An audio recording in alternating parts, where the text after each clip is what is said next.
Hey guys, Vincent here from thecreativedojo.net.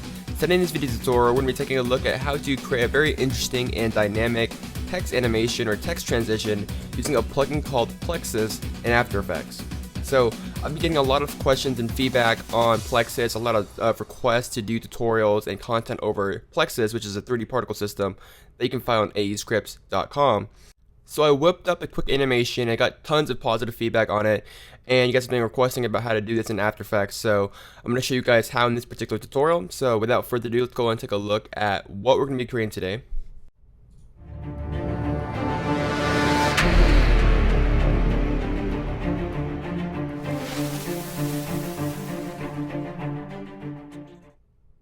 So again, nothing too complex. It's actually very, very simple.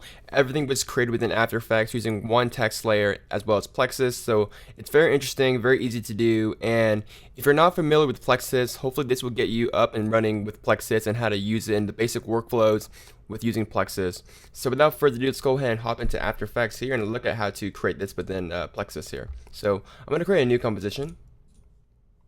And I'll make it 720p. I'll call it main comp. 10 seconds long and hit OK. Now the first thing I'm going to do is I'm going to go ahead and create our first text layer here. So I'm going to go to layer new and create a text layer, and I will call it Creative Dojo for this particular tutorial.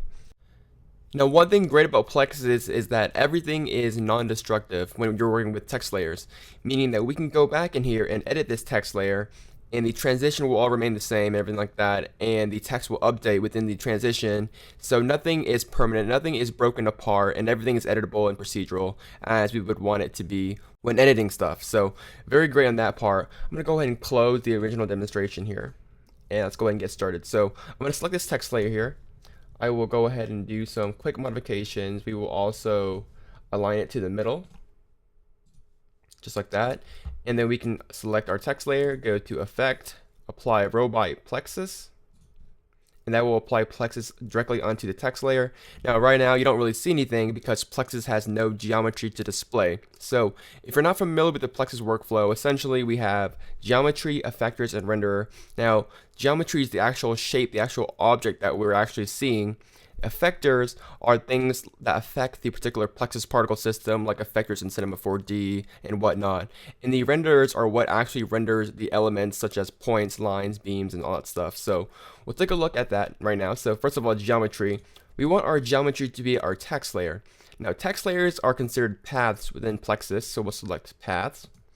And since Plexus is automatically applied to the text layer already, it's going to assume that the text layer is the path. So here we're all set. So now our geometry is actually our text layer.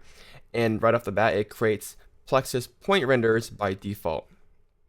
And as you can see, this does nothing more than just render points. If we turn that off, you can see that we have actually nothing here. So the points render just render points around our paths. So I'm going to go into the Plexus path object here, the geometry that we just created. I'm going to decrease the number of points on each mask because we have too many points on each mask here. So I'm going to turn down to maybe around 40. So we just have enough points to be able to read the text here. So that's okay. So I'm going to go ahead and I'm going to set the basic animation first with the Plexus stuff, and then we'll go back in and add the camera animation, color correction, grading, and stuff like that. So first of all, I'm going to go into the replication, and I will change the number of copies to 3. So we have 3 instances of this particular Plexus object here. And then we can also increase the extrusion depth. So I'm going to increase it pretty large here. Now I'll also go ahead and add a render. I like to add renderers, before I add the effectors, just so I can kind of see what I'm working with first. So first thing I'm going to do is I'm going to go and add a lines renderer. And as you can see, that adds lines to addition to our points renderer. And as you can see, everything is modular. So essentially, when you create new objects, they are added to the stack here, and you can rearrange the stacks, and they will render in that particular order, similar to After Effects. So I'm going to go into the maximum distance. I want to set to about 150. So it's going to connect points with the maximum distance of 150 away from each of those points. We can also change the maximum number of vertices to search. So how many points it's going to search for? I'm going to keep it, maybe around 8 for now. We can go back and change this. So right off the bat here, I'm going to change the line thickness to around 0.3. we want it to be kind of small at first so we can kind of see what we're working with. And this is looking good. Now I'm going to go ahead and add an effector. I want to apply a noise effector. And this will kind of randomize some of the vertices here. Now the first thing I'm going to do is I'm going to change the apply noise to axes to just the z-axis. So this noise effector here is just going to affect the z-axis of these points. So I'm going to increase the noise amplitude. And as you can see, it only affects in the z position here. It's not really moving things up or left or right, just the z. And we want to make it kind of large so we can kind of zoom through here. I'm going to create a temporary camera for now so we can kind of see just how large this is. So, something like this is good. We will, delete the camera for now, and we'll start right here. We'll leave this noise effector around this value here, and we'll go ahead and animate this value. So I'm going to go to the noise amplitude, set a keyframe from the noise amplitude at 0, 0. We'll also hit a keyframe for the extrude depth for the path object, and we will also go to the lines render, and we will also animate the line thickness, because when you get kind of close to the points here, you can see that the lines are pretty thick. So I'm going to hit a keyframe for that. We'll animate that as well, and we will also be animating a little bit more as we go here. So I'm going to move around 3.5 seconds or so, and I will actually set everything back to normal. So the noise amplitude will be 0. We will also change the line thickness back to maybe something higher, maybe 0.5. And then we'll change the extrude depth back to 0. So essentially in the beginning we have a lot of extrusion depth, we have a lot of noise amplitude in the z-axis, and as we progress we tone that down to 0. So we're back to where we started here. And we also animate the line thickness to kind of compensate. So in the beginning the line thickness is going to be kind of small, and then as we move forward they get back to normal. And that's cool. So let's go ahead and add another renderer here. We will go ahead and add a triangulation renderer, and this is only in Plexus version 2. So if you have Plexus version 1, you're not going to have this feature. And we'll do the exact same thing. We'll start, in the beginning here. We'll find our triangulation renderer, and we will go ahead and animate the maximum distance, because right now it's a little bit too much. So maybe we'll start around maximum distance of 30. We'll move to this keyframe here, back to the final position, and we'll just tone it down. Something that creates a very interesting look. So now we have something like this. Very, very good. We'll also hit U on the keyboard to show all the keyframes. We'll ease all these keyframes, hit F9, and then we'll go into the graph editor, we'll go to the speed editor, and we'll just kind of ramp the ending up a little bit so we kind of have a smoother, gradual end. So now we have something like this. And then we'll move around 2 seconds or 2.5 seconds or so. We'll stop right here, and then we'll go back to Plexus, and we will also add a few more effectors. So I'm going to close the path object here. We'll close the noise effector and everything like that. So now we're going to start fresh. We're going to add another noise effector, and then we'll also add a transform effector, which will kind of control the transform properties of the whole Plexus system here. I'm going to set a keyframe for the Z rotation, as well as the X translate and the Y translate, and we'll leave it at that. We'll move around 2 seconds, and then I want to first of all tilt this text to the side a little bit. I want to translate it to the right a little bit, and I'm going to move this text up a little bit, and this is going to be where the text disperses into little particles. So we're moving it just at the end.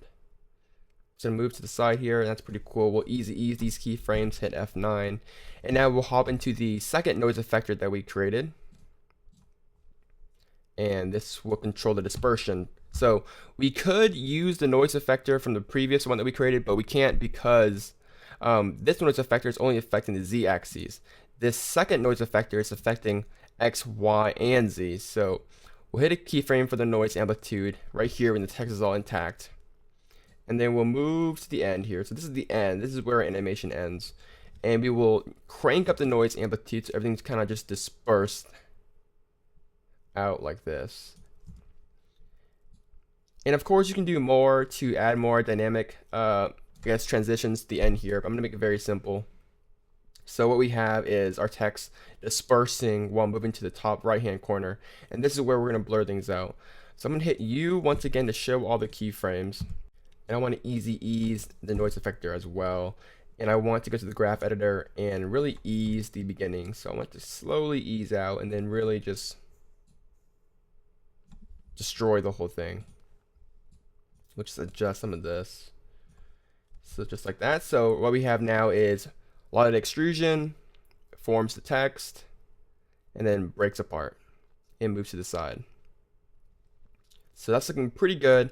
I'm gonna go into the paths object here, and we can change the color of this whole thing. So I'm gonna select kind of like this blue teal color.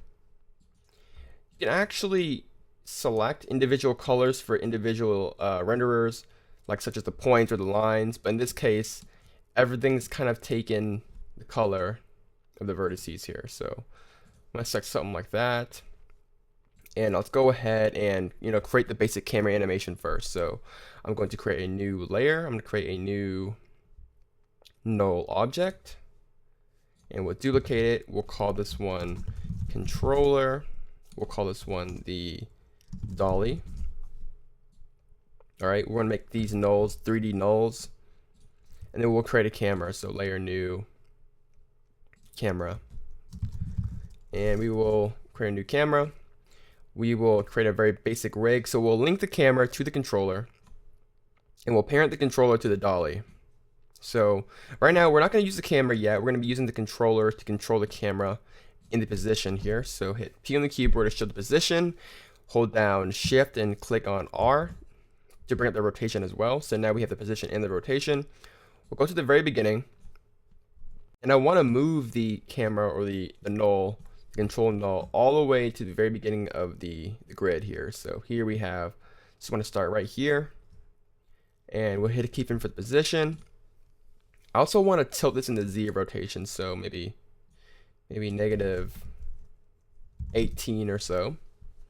Hit a keyframe for that.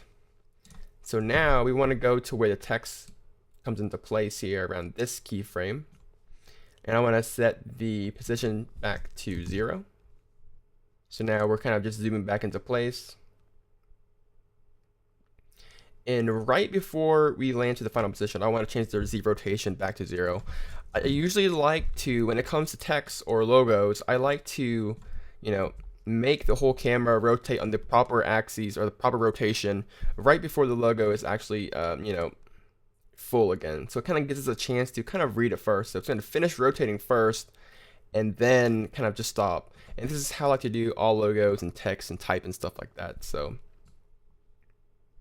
now we have that done. Let's go ahead and work on our dolly here. So for the dolly, I'm gonna hit P for the position, and we'll just go to the beginning and we'll just hit a keyframe for the position.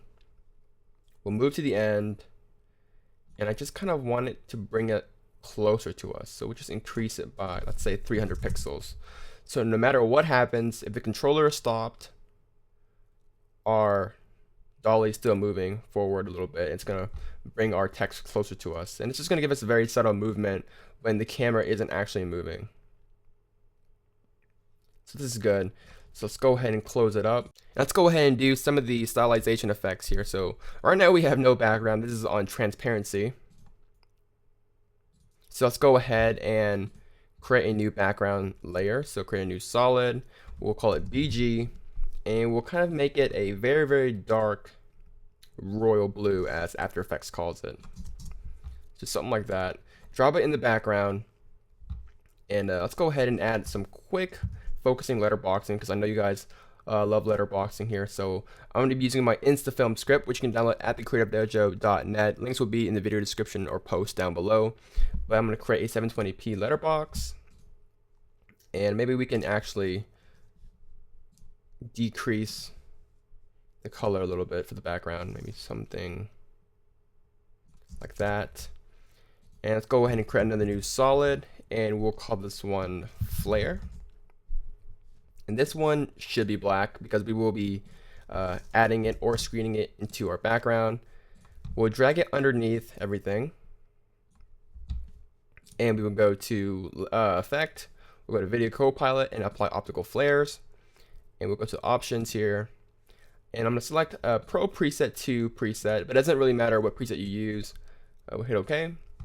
Essentially, you can even use a solid for this. I'm just going to be adding some ambient light at the bottom here, and we'll go ahead and tint it kind of this blue color. And I'm gonna go ahead and hop into the editor here, and a lot of times when I'm using presets, whenever I do, I actually like to go ahead and modify it a little bit, or at least hide certain aspects of it. And it's something that I see a lot of people kind of just not do. They just slap on a preset and not even make any modifications to it, but hopefully you kind of make some modifications. I don't want those irises, you know, flashing up here, so I'm gonna go ahead and go to an effect, blur, and apply a fast blur. Repeat edge pixels and just blur out this flare a little bit, so we have a smoother kind of ambient glow from the bottom. And again, you don't need to use optical flares for this. You can use pretty much any solid with some mask, but I think this is a lot easier for me. I'll tone down the brightness just so we have a little glow at the bottom here. Something like that is fine. So we'll actually move it above Plexus, and we'll change the blending mode from normal to add. Something like that. Maybe control the tint a little bit. Something like that. All right, that's looking good. Let's go ahead and apply a few glows to this Plexus layer. So I'll apply a glow, drag it in there, and make sure it's at the bottom of the stack. And we'll just play around with the threshold. All right, we'll duplicate this glow, and we'll just make a few more modifications. Maybe increase the threshold, increase the radius for a larger glow, and then maybe decrease the intensity a little bit. All right, cool. Now, if you're doing a lot of glows, I would recommend working in 16 bits per channel. So you can right click here and go to depth. We'll switch it from 8 bits to 16 bits. Mine's already in 16 bits, but it gives you nicer glows, more natural glows, and it gets rid of a few banding issues that you may run into when working with gradients and such. It's just more color depth here. So working with 16 bits, you can still see a few bandings here, and that can be fixed with a grain layer. So I'm going to create a grain layer using my Instafilm script, and that will apply a really nice grain on top of everything. I'll move it below the letterboxing, so now we have some nice kind of organic grain. So if you scrub through the timeline, you can see that our animation is missing one very important thing, and that is motion blur. Now, unfortunately, Plexus does not support native motion blur that I know of.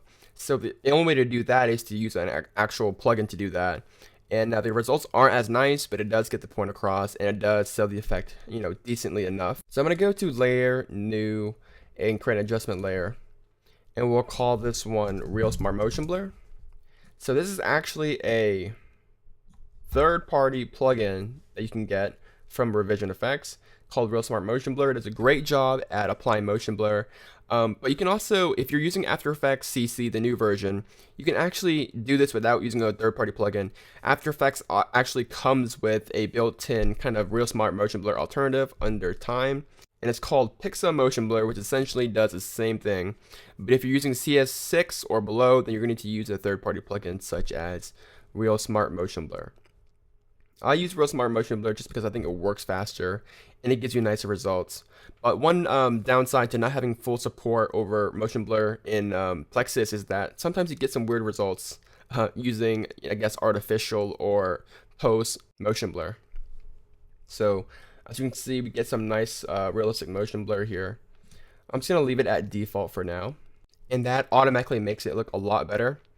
Now, one thing I'm going to do is I'm going to create a new adjustment layer for some quick color correction and color grading. Create a new adjustment layer, and we will call this one CC. We'll drop it underneath our grain layer, and for this I'm going to apply Magic Bullet Mojo just because it's very, very fast and easy. We'll decrease the Mojo amount. We'll play around with the balance here. Just warm it up a little bit. And then I want to decrease the punch. Too much contrast already, so play around with that very quickly. And then I'll go ahead and create another new adjustment layer here. So layer new, adjustment layer. And in the original demonstration, I added very, very subtle chromatic aberration here, just kind of give it a digital look. And the easiest way to do that is to use Magic Bullet Looks. It actually has a built-in chromatic aberration effect. So we'll go into the tools, we'll hop into chromatic aberration. We'll play around with some of these settings, just kind of bring out some of the chromatic aberration in there, something like that. And you know what, maybe we'll just throw in a vignette and increase the radius a little bit, and we'll hit finish. So now we have some more chromatic aberration at the edges. Looks very interesting. Just subtle little tweaks to make it look a little bit more interesting, because this is rather a simple animation here. Now, one last thing I'm going to do is I'm going to turn on depth of field. Now, I believe our camera already has depth of field turned on. Yes, it's already turned on, except Plexus is not showing it because it's not turned on in Plexus. So if we go to Creative Dojo text, we go down to the actual Plexus, I guess, base station, we can actually turn on depth of field. We turn it back to on, or to camera settings. So right now nothing's really tweaked. Let's go ahead and go find the actual place where our text is actually supposed to be in focus. And I want to go into the depth of field within the camera. We'll go into focus distance, and we want to adjust our focus distance to where the final position is actually in focus. You can see that we have some depth of field. I want to turn down the aperture to around 12. And then by looking at this animation, I think we need to adjust a little bit of the triangulation renderer here. So I'm going to go to the beginning here, and we don't see that much triangulation in the beginning. So I want to increase the maximum distance to maybe around 40 or so. So we have a little bit more triangulation in the beginning. And then I may want to adjust the points renderer as well. See, the points are kind of thick right now. So I want to go into the points renderer and hit keyframe for the point size. Maybe at the beginning, the point size should be smaller. So at this point here, we'll keep it at maybe 1.5. And then in the beginning, we want it to be a lot smaller. So maybe 0.5. Just so they're more subtle here. Now, one last thing we forgot to do was actually create the out of focus effect at the very end, where the shadow particles turn into kind of like out of focus bits here. So right around here, I'm going to go ahead and create one last adjustment layer, and I promise you this is the last adjustment layer that we're going to create. We'll create an adjustment layer, we'll put it below everything, under all the color correction stuff. We'll call this out of focus. And to do this effect, I'm going to blur everything out. I'm going to apply a Frischluft out of focus effect. Now, this is an actual third-party plugin, but of course you can do the exact same thing using the camera lens blur effect within After Effects built in. So you don't need a third-party plugin to do this.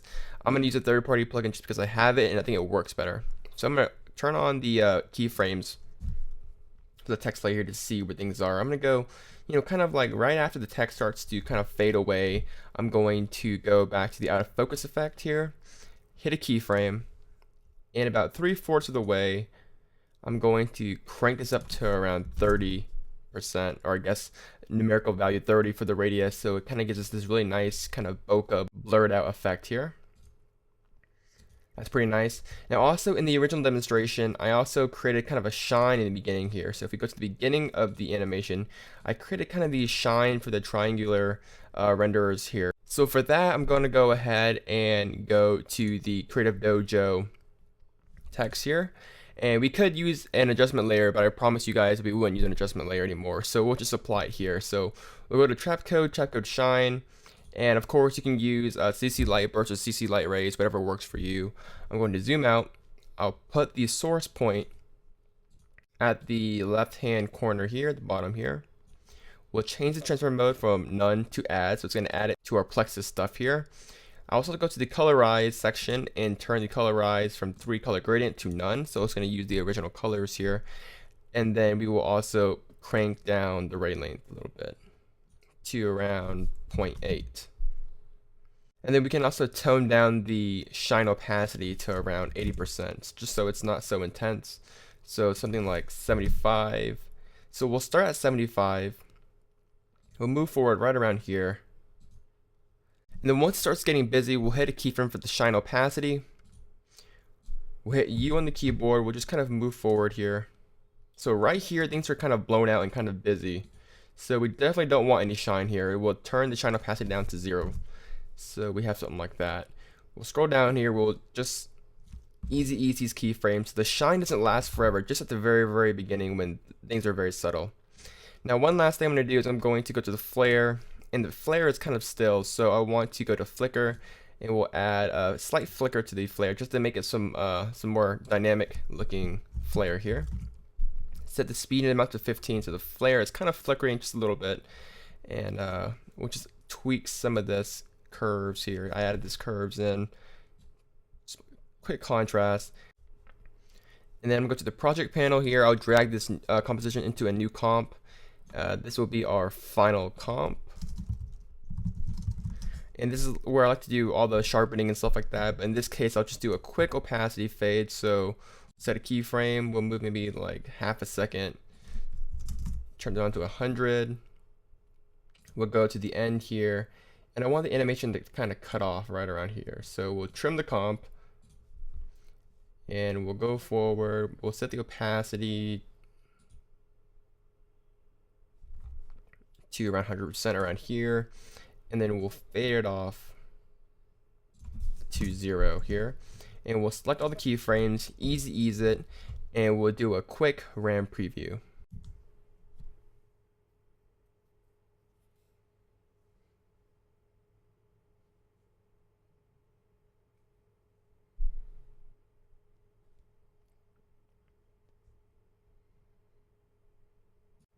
So that's pretty much it, guys. That's essentially how you create a text transition within Plexus. Very interesting, very dynamic. Of course, this uses a lot more tweaking. I would definitely highly suggest you tweak around with some of the settings within Plexus, because there are certain times in this transition where things get a little bit too busy, too complex, and things get overblown and the highlights get blown out and stuff like that. So definitely tweak some of the stuff in Plexus. Tweak some of the sizes of things, such as the lines renderer and the points renderer and the triangular renderers and stuff like that. Tweak some of that stuff, adjust some of the glow so you avoid some blown out highlights and stuff like that. So definitely tweak the color correction, color grading. But this was just a really fast run through on how I kind of created the original animation. Definitely experiment with it and create your own stuff. Hopefully you realize that Plexus is a very dynamic and very interesting and fun plugin to play with to create some pretty amazing stuff. So check it out.